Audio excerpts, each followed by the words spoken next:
Welcome, Tosh. I'm about to head out swimming with the boys, and I was thinking about reasons why we make fun of other people.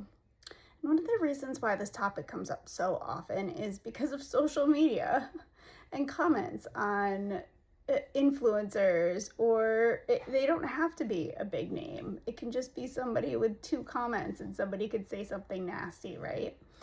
And I'm also open to people having different opinions than me. So please feel free to have a different opinion. But we can do it respectfully, right? We can still respect each other and have different opinions. But why do people bully? And bullying online is not just a children thing. Adults are doing it consistently. I post a comment on a post and somebody comes back with all these assumptions about what I said, or saying stuff that, like, defending stuff that I didn't even say, just to slam me, just to be able to tell me that I'm wrong, right? And it's just so interesting to watch human behavior. It just is. It fascinates me. I could do it all day, every day. Just focus on human behavior and I would be satisfied. It is my passion. And despite that, it's like sometimes people are still very confusing, but they also make a lot more sense. So I'm starting to understand things a little bit better. One of the major things I've been talking about, right, is how insecurity breeds toxicity. Well, the 2 reasons why I see that people bully other people is, 1, because they're jealous, because the other person, they believe subconsciously, not necessarily consciously, but possibly, that other person has some talent, skill, beauty, something that they don't have. So they focus on that person's weakness so that they can tear them apart and tear them down, because that person being successful makes them feel bad about themselves. So I feel bad about me, so I'm going to tear you down because I want you to feel bad about you. And it doesn't make me feel any better about me.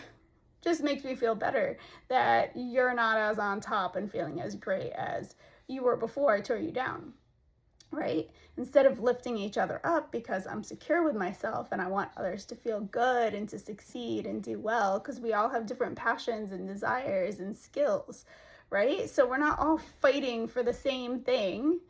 We can look at other people's greatness and encourage that, and have their greatness encourage our greatness, and us both be great together. One of the things I try and teach my children is, I have 5 boys. So I'll say to one, like, wow, you did an amazing job. And the rest will be like, what about me? What about me? What about me? And it's like, okay, you didn't do anything just then. So I'm not telling you how great you are. But remember earlier today when you did you did whatever, and I told you how great you were? And they're like, yeah. And I'm like, okay, so we don't have to compare. Like, all 5 of you can be amazing and great all at the same time. And the thing is a lot of us grow into adulthood and we don't get taught that lesson. So we don't realize that we can all be great. We can all build each other up, and we can all do well and be successful together. We don't have to tear each other down. But insecurity breeds toxicity. So if I'm insecure with myself, it breeds the internal environment to tear other people down. The other time that I see people bullying is when there's somebody that they truly think is below them. Their ego takes over, and now they're going to slam the person that they think is below them and unworthy of them, because that makes them feel like they are better than, right? And so we see it with kids all the time, right? The kid that gets wow. The kid that gets bullied, right, in school when we're young, often is the one whose parents don't make sure they shower all the time. Probably not the children's fault. It could be some kind of neglect happening in the home, but then they go to school and their hair is greasy every day and they smell, and so everyone's going to make fun of them. And do they deserve to be made fun of? Absolutely not. Is it, our business to tear them down more, or try and build them up and recognize that they must already be in an environment that's not very loving? So let me actually include them in the group make them my friend, and show them how worthy they are. That is my heart today.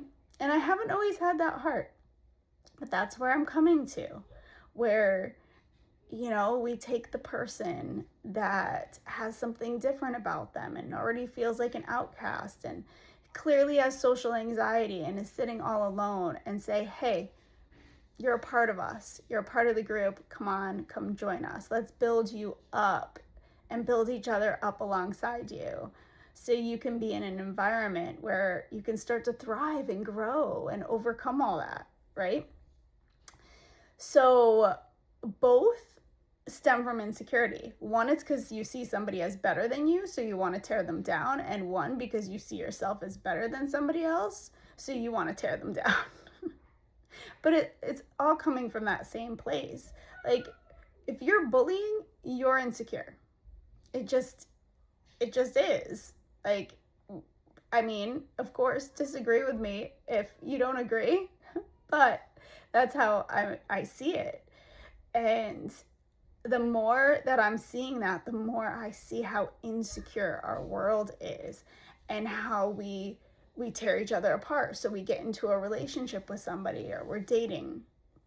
No matter what age you are, if you're young, if you're old, if you're divorced, if you're still single, it doesn't matter. In dating, so often our own fears get triggered, and then we ghost the other person, or we don't think we're worthy of the other person, so we just start treating them bad, and then they leave us or we leave them. And then that other person ends up feeling torn down and unloved. And we actually are continuing this cycle of helping each other to be insecure instead of building each other up. There are times where I see divorces or relationships end, and both parties are like, wow, the other person was a great person, but this is why it didn't work. And they still build each other up. And it's rare, but it's so beautiful to see when it happens. And I just want to participate in that. I want to be part of that world. So I've done a couple videos this summer about different groups that I've experienced. And the group that is building each other up is the one that I am drawn to the most and want to be a part of. And it's not because these people are any better than anyone else. It's not because I'm any better than anyone else. It's not because we're less than anyone else. It's like, I think you people are cool because you want to make each other feel good. I want to be a part of that. So I think the lesson for me is self-love. I rejected it for so long. I thought if I loved myself, I would become selfish. And I didn't want to be selfish like those around me. And the thing is that those around me didn't love themselves. They were literally just being selfish, and it was stemming from ego because they had no sense of self and were extremely insecure. And I mistook their boldness and their ego for self-love. And so I rejected self-love to not be like them. I didn't want to be the narcissist. I didn't want to be that insecure person. I didn't want to be cruel and hurt others. It's not who I wanted to be. It doesn't mean I didn't do those things. I have engaged in being mean to people in my life. It's gross. I'm not proud of it. I also don't judge others who are insecure and still trapped in cycles, right? My encouragement isn't to be like, wow, you're all toxic and I'm toxic and everybody's toxic, and just focus on that. That's not the focus at all. The focus is, it's as easy to turn around and build each other up instead of tearing each other down. But first, we have to build ourselves up and love ourselves. And I'm just so grateful that at 46, I have finally learned this lesson. And yeah, sure, I could look back at all the years where I could have done better and been better and had better people in my life. And the thing is this is what it took to get me here. So now this is what I'm seeking. I'm seeking the other people out there who are passionate about and get excited about building other people up and being in a community of each other, building each other up. Until next time.